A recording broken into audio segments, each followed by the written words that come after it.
Welcome to WagerTalk TV, everyone. Minty Bets here with Marco D'Angelo at Marco in Vegas. Give him a follow on Twitter, and Brian Leonard at B Leonard Sports. This Sunday, we've got Wild Card Weekend. This Sunday, we've got the Browns being hosted by the Steelers. Steelers a 6-point home favorite here, and the total at 47.5. Let's go to the Pittsburgh native, Marco D'Angelo. Who yins got? Marco? Huh? Well, who's I got is a bunch of Super Bowl trophies that the Browns don't. I had to get a You shot in there don't with own any Brian. Super Bowl trophies. Come on now. Yeah, Marco. The I got just the as many as Pittsburgh, you've got. yeah, Pittsburgh Steelers have dominated the Cleveland Browns in Pittsburgh, and my partner in crime here on this video knows that all too well. And last week, Cleveland had to win to get in, and they got the job done. Pittsburgh rested a lot of people. We all know that. And I think the general narrative here is going to be the public, and this is before some news come out today, which I'll get to in a second. The public's going to look at this game, see the Pittsburgh Steelers, see that they almost beat Cleveland in Cleveland with nothing to play for and all the backups in. And they're going to say, well, now they're back at home. They're just going to roll over the Cleveland Browns. And you know what? As much of a big Pittsburgh Steeler fan as I am, I was a little bit worried about that in laying the points with Pittsburgh. I'll be honest with you. I think this game's going to be a lot closer than people think. But for this video, I'm not going to go with a side. I'm actually going to go with a total in here. And I think this is going to be a war. Cleveland, they want to, not that the crowd is going to be a factor in this game. There will be some fans, but not like it normally would be. But for Cleveland to win this game, they need to run the football, pure and simple. Baker Mayfield's had a good season. He's had some really big games. Really impressed that Monday night game against, Baltimore, when both teams went up and down the field. But what makes him a good quarterback is when that running game is going. You got to run Chubb and Hunt in this one and go after Pittsburgh. Pittsburgh's defense has always been good against the run, but we've talked about it on several of the shows I've done. The Steelers, injury-wise, their linebacker core, they lost two key pieces to that linebacker core during the season, and that makes a difference. It's not, you can run the football better on the Steelers the second half of the season than obviously the first half.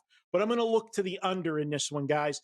And here's why. We've got a stat, and, it's never good to take stats and just blindly follow something and say, hey, okay, I don't care. Let's just do it. That's a hell of a stat. But when I tell you this one and you think about it, it really does make sense.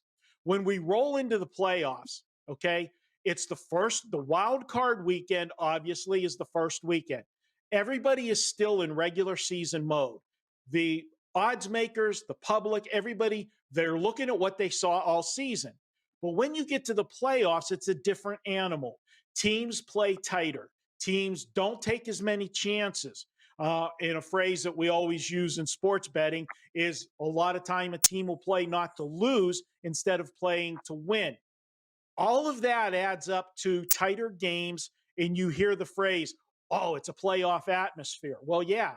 And in those playoff atmospheres, you see more unders, especially that first week, because Vegas doesn't make the over adjustment from the regular season to the first week of the playoffs. In the last 10 seasons, if you blindly just played unders in the NFL on wild card weekend, 50 unders, only 20 overs. That's a pretty dominant stat for a 10-year sample size. And I look at this matchup. You've got a rivalry thrown in, division matchup. Generally, you're not always going to have division rivals hooking up in the wild card round. This, to me, just adds even more to the under. I'm going to be looking at the under in this one. And then with the news that broke today, you're going to have some coaches probably not on the sideline for Cleveland on Sunday with some COVID issues. Your Stefanski, offensive coordinator, so now who's going to be calling the plays? They'll have communication somehow set up to get that info there, but still it's going to be a different atmosphere. So for me, I'm looking at the under in this one is my free play. Wow. Okay. Yes, I absolutely love taking Steelers and the under just all season long. It's always been money for me. Brian, what are your thoughts on this game?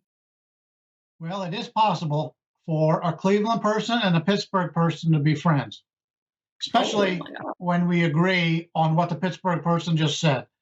I think this is going to be a low scoring contest here. He mentioned the domination of Pittsburgh against the Browns. According to our stat man, Ralph Michaels, the Browns have lost 17 straight games in Pittsburgh. Being a Browns fan all my life, I am well aware of this situation. And as much as I pick on Marco, I have to give it to him. His Steelers have been much better than my Browns as of late. And even though the Browns won last week, I think the Steelers are the team to beat here. But the line continues to go up because of all the concerns about COVID and players not being able to play. And it makes a lot of sense to me. I thought it opened a little bit low there for 3.5 to open. But I think the better play now would be the under. Marco talked about the running game in this contest, and the Browns have a good running game. There, I talked about this in another video. Yards per carry on the season: 4.8 for the Browns, 4.3 against. They're up 0.5. The Steelers, on the other hand, are just the opposite: 3.6 for the Steelers, 4.3 against, minus 0.7. It's rare that you have a favorite of this size in the playoffs that has the negative number next to them. When you add the two together, it's 1.2 yards per carry advantage for Cleveland on any running play. That's what Cleveland's got to do. They've got to be able to run the football. But when you take a look at what Pittsburgh has done, they've held three teams this season to season lows in yardage. Those three teams were Cleveland in the first meeting, Baltimore, and Jacksonville. What do all those three teams have in common? They don't have a good passing attack.